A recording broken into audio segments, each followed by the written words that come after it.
In this week's episode, we're breathing new life into an old legend. The BMW E30 325. A car that proved that you didn't need an M badge to make waves in motorsport. While the E30 M3 often takes the spotlight, the 325i quietly carved its own path, becoming a versatile competitor in touring car racing and rallying alike. It's a story of adaptability, grit, and the power of BMW engineering. In the early 1980s, BMW's E30 platform was introduced as the successor to the E21. The 325i, with its 2.5 inline six-cylinder engine, stood out as a performance-orientated variant, producing 168 horsepower and featuring BMW's now legendary rear-wheel drive layout. It offered a perfect blend of power, balance and reliability qualities that made it a natural choice for motorsport. The E30 325 found its niche in touring car racing, competing alongside and sometimes against its M3 sibling. With its torquey inline-six engine and a slightly simpler setup, the 325i became a favourite for privateer sports teams. Its lower cost and dependable performance allowed it to compete in national and regional series, including the British Touring Car Championship and the European Touring Car Championship. But the 325i wasn't just a track car.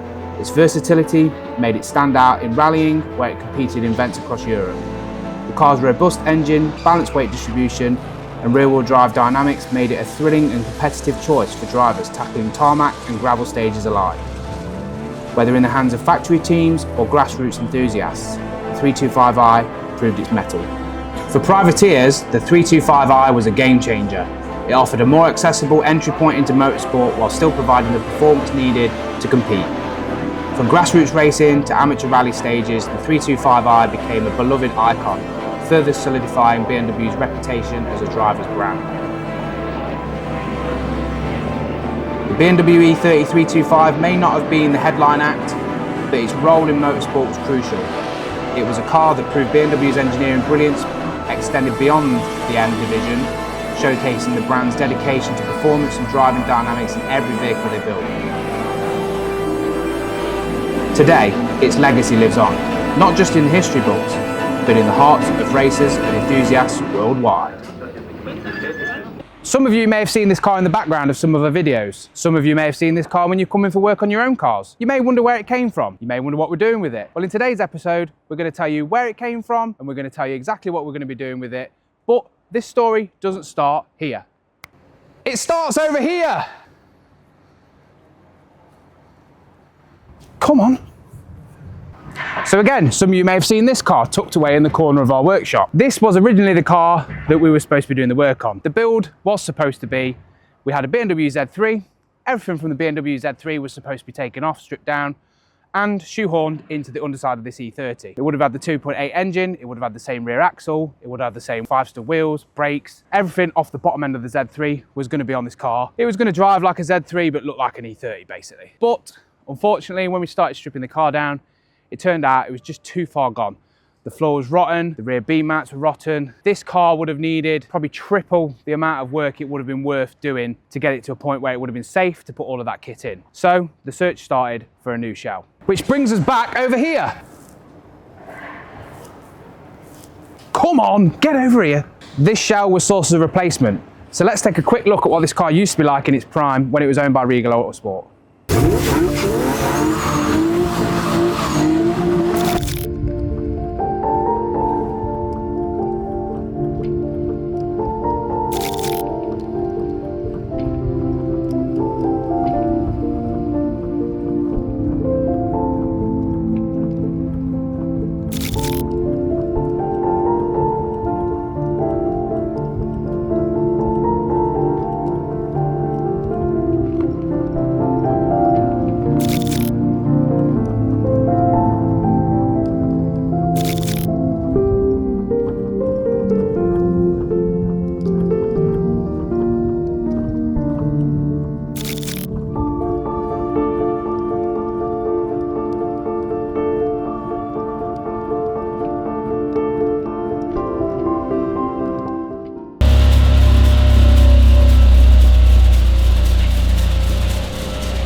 To-do list: chassis repair and welding, We've got a little bit of welding to do on this car and a little bit of repairing to do on the chassis, which has already been done before we started videoing, so we can tick that. 2.8 M52 conversion. So, as some of you may know, it's not just a case of sticking the 2.8 engine into the E30. There's a few things that we need to change on it first, so we'll get onto that before we can get the engine in. 5-stud conversion. The whole of the underside of the Z3 is going on the E30, so this will convert it from 4-stud to 5-stud. Rear axle swap. We're not quite sure which axle to use on this car yet. We're going to put the Z3 wide body rear axle on and see how that fits. We may end up changing it to a compact rear axle, depending on what wheels the customer decides to run. BC Racing coilovers. We've got custom BC Racing coilovers for this car with E36 bottoms and E30 tops. Wheels. We're not fully decided what wheels to use yet. We've got to have that conversation with the customer. Interior. Do we go race car or do we go club sport? Done. But it's not even come off. This is carbon fibre painted, so you can't tell it's carbon fibre. Well, if you want to have a look underneath, you can see the carbon fibre weaves there. What's the point of that then? Weight? Yeah, and it's that heavy, you can hold it with one hand. You look like the finest Italian waiter.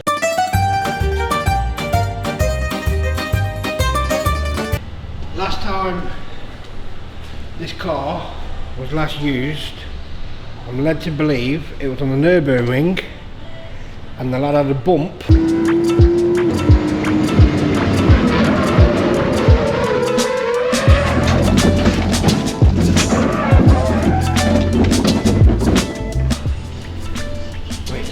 Resulting to that damage on that wheel. The biggest damage is somewhere in here. We've got a bit of a bent wheel, which is a real shame because these were new. And snapped all the suspension arm off it.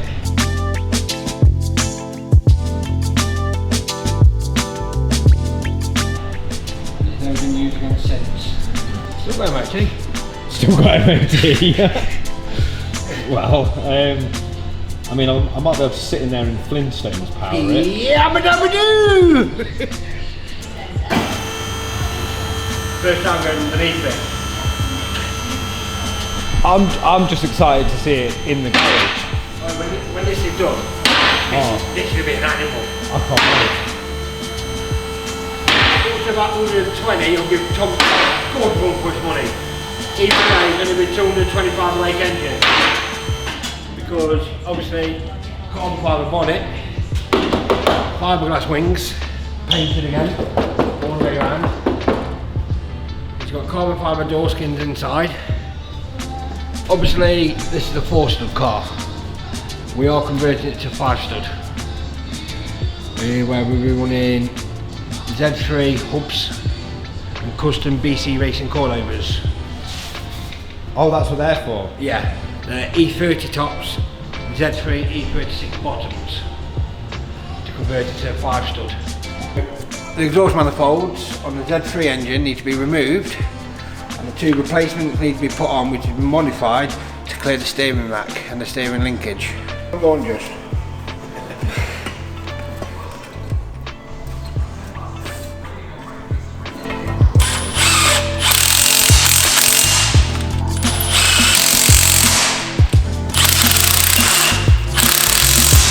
That's how the engine sits in the engine bed, the lean. Right. So your sump's outside, the engine's this side. So you sit behind the driver's seat, engine's outside, sump's outside. And BMW thought about it, the Germans thought about this. For the UK drivers, what drift? Right around the backs. Go that way, so the oil, they get starvation. Hey. Sit at like a 45-degree angle. You were thinking it way before the time.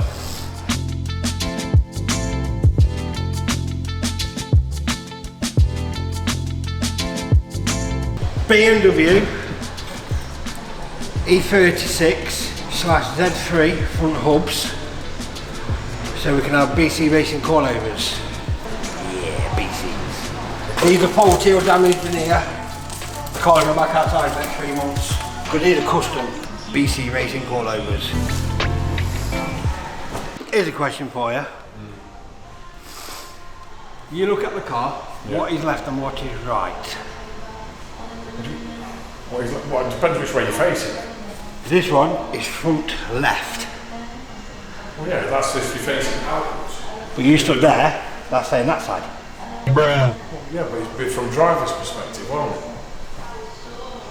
I should have thought so. Didn't realise this car was running 1DP. Yabba dabba doo. Yabba dabba doo. 1 dolly power. Yeah. I call myself Fred Flintstone.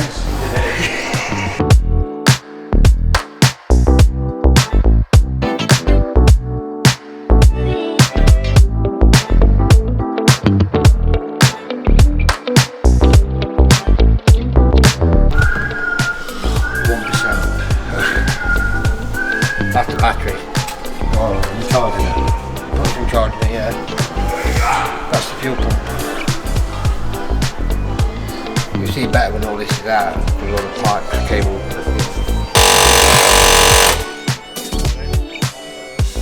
What you doing? Back actual swap.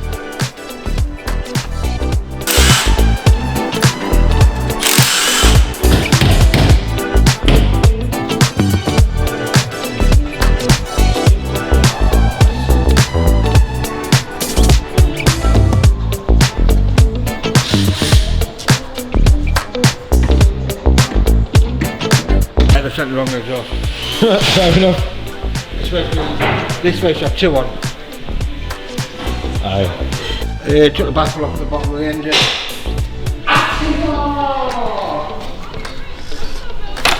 Because the new sump, I've got the built-in baffle plate in, I can't have 2 baffle plates. So, fiddle wise.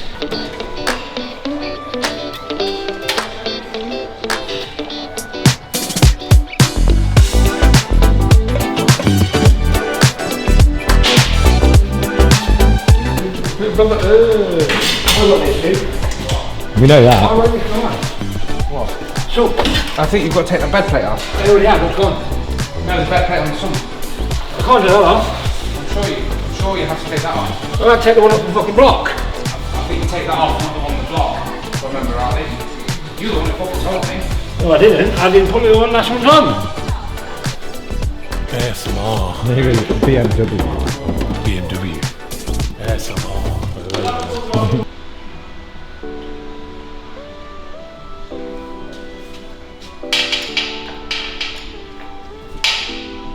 Blink and you'll miss it.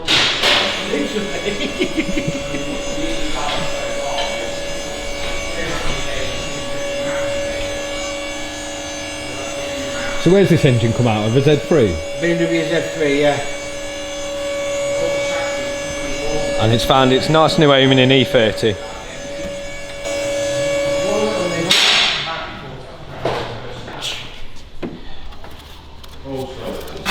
Fixed. What little scratch? Give him 15 minutes, he'll have that running. If this was an E36, all I'd have to do is just wind that plug onto that plug. And it run? That into them. Oh. Yeah, that might take a bit more than 15 minutes. Yeah. Basic Z3 E36 engine, M52 loom, going on to, don't hold me to this one, but I think it's a C101 loom, which is an E30. Ah. Don't listen to the outro. Because it features you and it's going to look weird going back to me. What have I got to say? You just got to say, I'll move out the way. You just got to say. I've got to move out the way. So, come back next time, see if it runs. Don't forget to like and subscribe to the video. I didn't even tell him to do that!